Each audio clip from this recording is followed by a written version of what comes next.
Hello. And Hello. this week we have family. So this is my sister, Kate. And I always want to say Kately, but obviously it's not because married and that. For a really long time. For a really long time. So it's actually Kate Wadsworth is the name. And I wanted to speak to Kate today because Kate's made a change much more recently than some of the people that we've been speaking to before. Because we're trying to help people that might be on different parts of the journey of going on their own path, trying something different, niching down. This is an early one after a long career of teaching. So I'll let Kate speak more about it, but that's a bit of a background about why we're having this conversation today. So we'll dive straight in, Kate, with what's got you started on your own path. The recent change of late, but also what got you on the initial path of teaching and how that's led to this recent change. Yeah, so I always wanted to be a teacher. I loved playing teachers when I was a kid, and I think you just about avoided the pages of sums and the toilet passes, but Sarah and Lucy didn't. And in fact, I was a pretty rubbish teacher back then. But I think I've been thinking about this, and it started really, I think, when I was about 8, and I was in a school that was making me profoundly unhappy. And I dreaded going. We were living at Grandma and Granddad's at the time because we were between houses. We'd sold ours and we hadn't moved into our new one yet. And I can remember every morning waking up and saying I felt poorly, and Grandma feeling my head and saying, "She's cool as a cucumber, she's fine to go." And me thinking, "Oh God." So yeah, thanks for that, Grandma. But anyway, I remember really dreading going. I was really withdrawn, poorly all the time. And then we moved house and I moved schools. And I can still remember arriving at school on my first day, and I was stood at the back of the line and I just felt so nervous. I was timid. I was vulnerable. I was academically behind all the other kids. That was clear when I got there, that I'd not been learning because I'd been so unhappy. And then fast forward a few weeks later, and it was completely a different story. I was excited to go to school. I was already beginning to catch up, like weeks, and I was beginning to catch up. I wasn't poorly on Sundays. I'd made loads of new friends. My teacher was ace. I loved her, and learning was fun. I just remember thinking, I want to go. It's really fun. I'm enjoying what I'm doing, and I felt really cared for, and that just something that she did that was brilliant. And at the time, you don't realise that, but it was it was something she was doing, I think. So then I fast forward to the end of the year, and I was completely thriving. And then 2 years later, when it was time for high school, I was just ready. I was ready for all the challenges. And I think that experience for me has sort of set me up for the life I've now gone on to lead, because that is where my awareness of the positive experience that education can have on a life when it goes well. And it's a really personal experience, and it's been nice to think about that for preparing for this podcast, really, to kind of explore where that started. And that was it. That's what I wanted to do. I wanted to do what she did. I wanted to be like her, and I wanted to make children feel like she made me feel. And I never looked back after that. That was the journey. It was never a question that I was going to do anything else. That when I did my work experience at 14, it was which school was I going to go to? And then I look back now, and it's strange, I left that work experience with a certificate of recognition for how well I'd done. I just turned up and loved it. I don't even feel like it was an effort. And then it was which GCSEs lend themselves best to teaching, which A-levels will get me into the best teacher training college, which teacher training college is going to get me the job I want in teaching. And I never thought about anything else. And then 20 years in teaching, and I often joke, it's the only thing I've got any talent in, without it actually being a joke. It's true. Can't think of anything else. And so, having followed that really clear, really straight path, it's really weird, even still now, that I'm not in the classroom anymore. And I'm on a completely different path, still in education, but a completely different path to the one that I envisaged. And that's still strange at 18, 19 months after leaving. But it's been following my niche without knowing that's what I'm doing that's got me to where I am now. It was after leaving the classroom that I began to realise what my niche actually was. I didn't realise it at the time, but with a bit of time and space, I've realised that my niche is that I have an intrinsically different perspective on teaching and learning. I have this intuitive view of the bigger picture, and I just, without even being able to help it, are constantly weighing up the cost of short-term gains on the long term, and that impacts everything I do, and it always has done. When I look back over my teaching career, it's never been about the short term. It's always been, what can I do for these children that's going to impact them well now, but then continue to be good for them in their future. Maybe that's leads back to what that teacher did for me. Maybe it's not as deep as that, but I do think that is my niche. So it's knowing that. Was it a bit of, just to go a few steps back, was it out of frustration? Had the ways of teaching changed? Does the world change? What's changed from that eager to teach in a system to wanting to step out of that and look at education differently? Yeah, that's a really good question. And again, I think that's come to me really properly since I've left. It was more about, at the time, how I felt, and now it's about understanding it. And it's that it was what was happening and what is happening in education at the moment is the polar opposite of my niche. Yeah. It is about short-term gains, regardless of the long-term impact. And it's just so alien to me, is that it makes no sense. That's not what education is.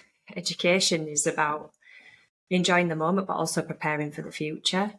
And so that is why I was so, when I was working, I was so out of line with my values, because, and I think if you're thinking about it from a niche perspective, it's the opposite. And when you say about for long-term goals, because I suppose like in the system they argue it that it's like all these tests and to improve academia and that we'll all be like amazing in jobs or whatever, but I think, are you talking more on like the experience you had more of it on a human level? Yeah, because you can ace your A levels, you can ace your tests, you can ace your degree, but if you're not happy, you're not able to regulate your emotions, you're not able to hold relationships and connect well with people, none of that's going to be any good for you. You've got to be able to live your life and be social and be a happy and well-rounded individual to be able to implement what you've learned. So for me, it's really short-sighted that we just test all the time, because actually that's not the be all and end all, and it gives the impression that it is. How many of those people have we known from school that have been straight AP students and they've been let down by the system because life's not about that in the end. Yeah. And they end up having a really difficult and hard life because they sailed through school. And they were the story is, the narrative is, if you're top student academically, then you're set for life. And vice versa. Yeah, exactly. And we know that that's not true. So I think to work in line with my values in that kind of situation, I was just having to swim upstream. It was just not ever going to work for me to carry on being in the classroom and working in that way. Because it's quite as you say, it's like after all that, it's quite interesting hearing you say that as well about in the past I'm such a bad sister. It's like I didn't know any of that. But from being so, what I do know is you're focused, and from being so focused and determined, it's quite the shift to then step out of the classroom after all that lead up to that about getting in there. And I think it's quite an interesting thing about we change, but also the world changes and environments change. And I think sometimes we think, well, I've dedicated to this. This is what I've said I was going to do. But you don't have to it's not like, I don't know, I think some people think it's like quitting or giving up, but I just think things change all the time, and some of it's us and some of it's other people and some of it's the situation, the governments, the environment, the place that we're doing it in. So I think it's, as we talk about on this podcast quite a bit, like brave, bold moves. And that is, especially with like where the focus has been up until this point, that's a major move. Yeah, and I think it was quitting, that it's because I'm so passionate about it. It doesn't feel like quitting. It feels like actually the opposite of that. I feel like staying is quitting. That's interesting. Because it's just giving in and going, okay, I don't agree with this. This isn't right. But it never felt like quitting in terms of I'm still believe the same thing, and I'm just so sure that it doesn't have to be that way. And being in a classroom, you have an impact on 30 children in front of you, and that's amazing and brilliant, and I've loved that for a lot of years, but it's a very small impact. And so for me, it's about how do we, on a bigger scale, try and sort this out? Because you can sort it out within your own tiny little environment to a certain degree, but for me, that's not enough. Yeah. And it feels a bit arrogant. I don't mean this in an arrogant way when I'm saying it, but I've never, ever considered that I might be wrong. It's not arrogant at all. Now I've said that out loud, it sounds awful. No. But I've never thought, no, that I might be wrong on this. I'm just so sure that teaching and learning practices are unhealthy and that nobody's winning, and that there has to be a way of saying, this is not okay. Yeah. And I think the change of things can happen sometimes where we don't see it. Like it's a gradual change, and it's amazing how people just get used to stuff really quickly. I mean, if I think about education when I was younger, I remember like the first computers sort of like being wheeled in, or the VHS tape being wheeled in. And the overhead You knew it was going to be a good day. And the overhead projectors. So there's not even like all the technology and phones and distractions of all those things, but also there was proper playtimes, and there was proper breaks, and like the homework front just seems to have gone nuts, and we just presume that we just accept, oh, this has changed. So I really love the taking a stance, and it gets to a breaking point, and it's like, no, I need to do so. I don't want to keep playing in this system. That's for want of a better way of saying it. So it's interesting what you were saying about, because I think this leads on to like, what does niche mean to you? And from what you were saying before about like following your belief and your values. And I think instinctively feeling when that isn't happening. Like, what did that feel like? Has it been a build-up, or how would you describe it, of how that started to creep in, that feeling that it was I mean, it was definitely a build-up, and it's funny because I'm writing a blog at the minute about exactly what you've just described there, and it's called boiling frog syndrome. I don't know if you've ever heard of that before. It's, you know, if you put a frog in a pot of boiling water, it'll jump out, but if you put it in cold water and gently turn up the heat, it'll just accept its worsening conditions and eventually perish. And that sounds very dramatic, but for me, that's what's happening in education. Yeah, the changes that are just little but often. And that heat is just getting cranked up for everybody, children, educators, parents, families, everybody. And it's sort of cranked up because of circumstances and technology, but it's also, the heat's cranked up by testing, by the way that schools are being held accountable and measured against each other. That it's coming in all directions. And I feel a little bit like we're just a load of boiling frogs. Who are just, struggling, and that to me is a really good metaphor or analogy for what's going on. So I sort of like think about it that it was my niche. I was quite lucky that I was already thinking along these lines, and so that my niche sort of helped me to jump out the pot and go, turn down the gas. But that's how it felt. It was making me quite poorly to be in it, and it wasn't a snap decision. It Yeah. happened over a lot of time. And I'd had an idea in my head already about this what if education. I didn't know that's what it was going to be called. Yeah, we haven't stated that. So that's the new venture, What If Education. And it's essentially using my niche of seeing the bigger picture to create a platform to start provocative conversations around what's not right. What bonkers things are we normalizing? Because there is a lot that we just go, when you actually look at it, what on earth? But because you're busy and you don't have time to think, and it's a lot of it's a directive, so you just do it. And so, what if education really was about starting those conversations and then going, well, what practical other ways are there of doing it? So that's the umbrella of what if education is that it's this platform that's what if we looked at learning differently, and what would the outcome short term and long term be if we did? What would the benefits be? And then also alongside what if education, I retrained as a coach, and which weirdly I've realised came from understanding my niche but not knowing what it was. And I'll explain that because I think it supports what you say when you say that finding your niche isn't about limiting your choices, it's about widening them. And it pushes you in a direction that you don't even know why you're going that way. And when it came to coaching, I invested to do a coaching diploma, you have to invest quite a bit of money and time in it. Yeah. And I didn't know why I was doing it. I didn't actually even know fully what it was. And I had a bit of negative bias about coaches and coaching. I don't know where it came from, but I just did. So at the time, I don't know what it was apart from a gut feeling that said it's absolutely right to do this, do it. And actually, it's probably my niche that pushed me there in that direction because it supports it absolutely perfectly.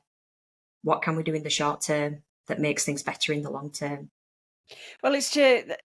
When you're saying the niche, it's that those values and that belief and that different, the way that you want to do education differently and want to discuss the what, why, hows, all the lovely questions I like asking, and applying that to the education. So it's like, I suppose, like disrupting education, how it's done. So then I think a good question is that I would want to know as well, I think, and I know that you're doing some of these things, or at least the ideas of where it's going, of like where these questions then go. Because you said as well, like with the what if education, it's already starting with one of those W's, and then that also came up into the coaching. So then that has been like the main questions. So then that tied those really well together. So how are those things joining, forming? What's the vision?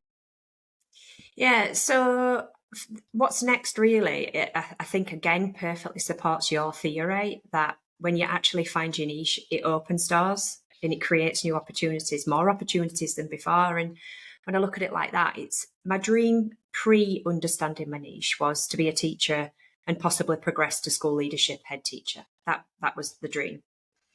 And then since leaving and sort of through understanding what you do better and understanding what niche actually means, the dream has become, so many things. It's positively disrupt what's happening in schools and classrooms, not just mine, but everywhere. And finding ways, big and small, to make education happier, less stressful, more relevant for children, parents, and educators. And for me, that's not just on a small scale, but on a big scale. What is possible and how can we do it? So at a school level, I'm coaching right through from children to school leaders. And I think so much time and effort and money has been spent in the corporate world on understanding healthy working practices. That is there, that is available, that money has been invested in that, and that information is readily available for us. So for me, it's about getting a hold of that and transferring it to an educational setting, and coaching really helps me to do that, and it helps that conversation to start. Because it has just been about, it's like we talked about, we're all boiling frogs. And there hasn't been, or I haven't seen any of that of what's put into the corporate world into education. Yeah, no, it seems quite. It's as well. It just seems like really basic and simple, but it always is when it's the obvious answer, but not done. Yeah, and it feels like the obvious answer, doesn't it? But it mustn't be. So, and I think when we're talking about what does niche mean to you, I think that's what niche is. I think it's when something that you think is common sense, and then you look around and you realise, oh, actually, this isn't that common. Well, common sense, but also just obvious and easy. I think we've had this discussion before about when something's easy, you don't always see the value in it. So you don't realise that's what you've got to give, because it's just something that's easy to you. It comes easy to you. You think it's obvious. And then when you realise that it's not, and that can be it gives you that purpose and that drive. Yeah, absolutely. Well, you said, didn't you, that it's possible to miss it because you take it for granted? Yes. And I can absolutely see that. I've missed stuff that I do for years, because you're just like, oh, it's really obvious. And then it's like, when it's pointed out and then started to be explored, I think it's quite amazing what that can do. Yeah, and for me, there's so much in education that we don't have enough money. We don't have enough money. And that's the understatement of the century. But we do have lots of resources that we don't have to spend money on. You know, that investment's already been made elsewhere. It's just about applying what's been learned and what so much research and evidence, and making it work within a different system. And there's a lot of comparisons between corporate and education. You know, there are lots of things that you can apply, and I think there's this sort of obsession of we can't put change in place because we can't afford to make change happen. But actually, we can. We just need to use what's already there.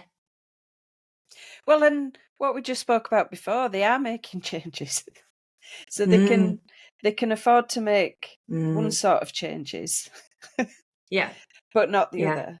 Anything that's, but is that? I don't know if it's because it's a change of direction, it's seen. Would that be right in saying? Yeah, and I think I'm talking probably more on a school level rather than a systemic level. You know, I'd love to see massive change on a systemic level, but that's probably not going to happen. It's too political. It's actually nothing to do with children and education when you get right down to the roots of it. So that's probably not ever going to happen. But when we're talking at individual school level, even just a coaching approach, using, you know, what we know now about how a coaching approach has really kind of helped the corporate world to grow really positively and effectively and create such better, healthy working practice, because essentially it's people having the opportunity to say what works for them instead of being autocratically told. Yeah, and leaders and all the way down. Yeah, soft leadership skills, which can sound a little bit wishy-washy, but it's actually absolutely the way we need to go. And there's proof everywhere that that's the way we need to go. As humans, and for young humans even more. Well, in the world that they're going into. Yeah. It needs to start right from not only their experiences, but the experiences of the people who are educating them. So what's been the response? I know it's super early days, and I know how long, you know, it can take to get stuff moving. But what sort of responses have you had so far, or has there been any? In what regard? To individual projects? Or? Yeah, so there's the coaching itself that you've been doing with the schools, and also the questions starting to be asked by What If. Like, are educators getting in touch? Has it been landing with people yet? Yeah, absolutely, and more so than I expected this quickly, to be honest. But the coaching is powerful, and even if you have someone coming to you in the first week as a skeptic, when you finish the sessions, they're just like, I just can't believe that I'm only just learning about this now. Yeah. You know, what an unbelievable change this has made. And I think for health and well-being and helping people to feel like they've got some control and autonomy, that's just such a powerful tool, and that is so desperately needed in education. And my plan for that is how do I find a way to get this to reach as many educators who are struggling as possible, and I've got a big plan for that. In terms of sort of wider workshops and things. But in terms of the message of what if education, I get so many messages from parents, from teachers, asking advice, but also just wanting to talk about it, just wanting to sort of say, I hear you, this is my experience, keep going, keep doing what you're doing, this conversation needs to happen. And that's been lovely, but also really affirming that this isn't just I'm not in an echo chamber here. This is far and wide. And lots of engagement on my videos and my reels and things that I'm putting out, where I'm hearing even from America, because they're going through exactly the same situation with their education system as we are, and I've made lots of connections with people there, because it's interesting, although it doesn't directly impact it, it's interesting to see the same issues happen everywhere if you put in a system like this.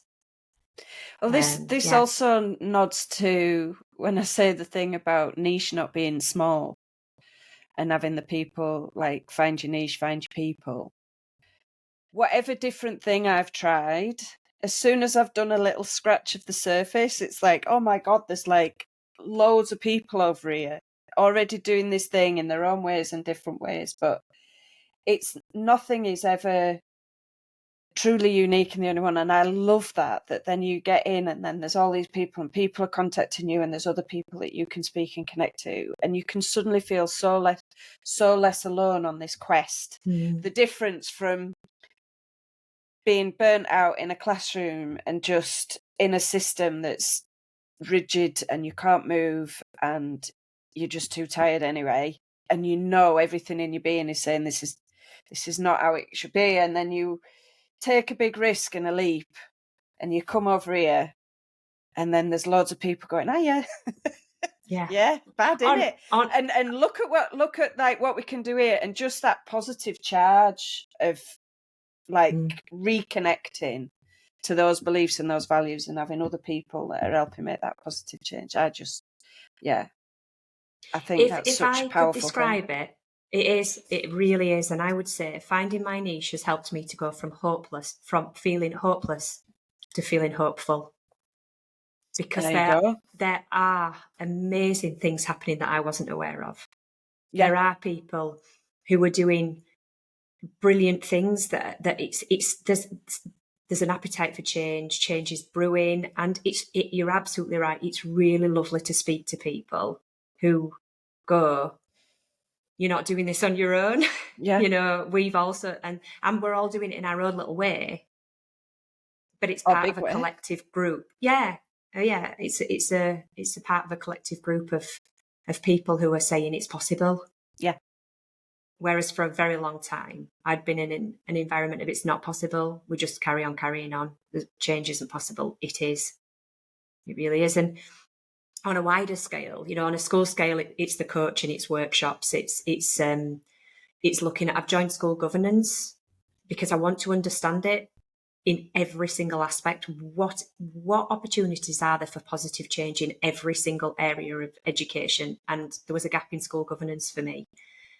And I've loved it. I've learned so much, and I wished I'd done it before. I wished I'd been in governance when I was a teacher. I think it would have made a big difference. And so there's work there to be done. Yeah. In how do we pull together governance and school staff? Because actually there's magic there. We all want the same thing, and we've got the power to make it happen if we work as a team. So there's work to be done. Like there. Even you saying stuff like, "Oh, there's magic there," like. I can just see how it's changed you, being able to spend time in something like just what I said before, but you can see it. It's like it's a positive change and just being surrounded by it. And it can feel really scary to make these big moves. But I'm an absolute firm believer that it's worth it. And you will always have a soft landing. There'll always be, you'll find something always pops up or works, or you find the right people, and to be spending your waking hours like seeking out those positives, looking at the change, making those connections. And yes, it can take a while, and yes, it can be slow, but it's better to be slow and on the right path, then 5 years down the lane, I mean, what do you do 5 years on if you're just still bashing your head against a brick wall? Yeah. So I think it's just a testament to brave, bold moves, especially with the backstory of like how focused it was, and that's why I wanted to get you on, really, just because we talk about it is the niche, but it's also this like carving your own path and making these bold moves. And I know that this was a really recent one for you. Yeah, and this is my stepping stone to getting on that This Morning couch. Is that the dream? Yeah, it is at the minute. I just like, I'd love to take this conversation, make it really so every far. day. Yeah, and it's a bit of a joke, is that actually, if there's an opportunity that comes up to do that, it's really a metaphor for how I think there is an opportunity to make this conversation louder, much louder. I love that. You know, wanting to speak at head teacher conferences and just do things that mean I'm writing a book, I'm writing a scheme of work which gives practical solutions how we can actually do this under the constraints of the current system. And I'd love to be able to make that readily available and known about. Yeah. That's another reason for why I want to make What If Education as a platform really successful, because I want to be able to spread positive messages and make things available to teachers who were feeling like I was, that this is a hopeless situation. And so if I get on the This Morning couch, people might hear about that there is something there for them if they want it. I love it. Mm-hmm. Well, I think that's been a great little chat. It has. And to learn a bit more about it, because you sort of skim around it, but we don't really sit and have a conversation like this, do we? No. Sisters. No. So super proud of you. I think it's amazing what you're doing.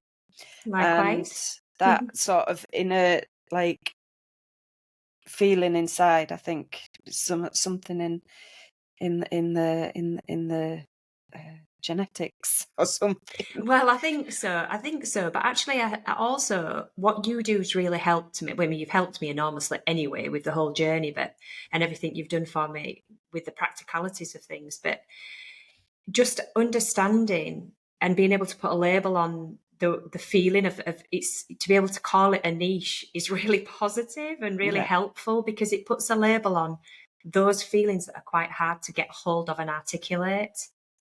And that has been really, really helpful for me, because it's sort of wrapped it all up really nicely, and I can say succinctly, this is what it is, this is why I'm doing it, and this is how I'm going to do it.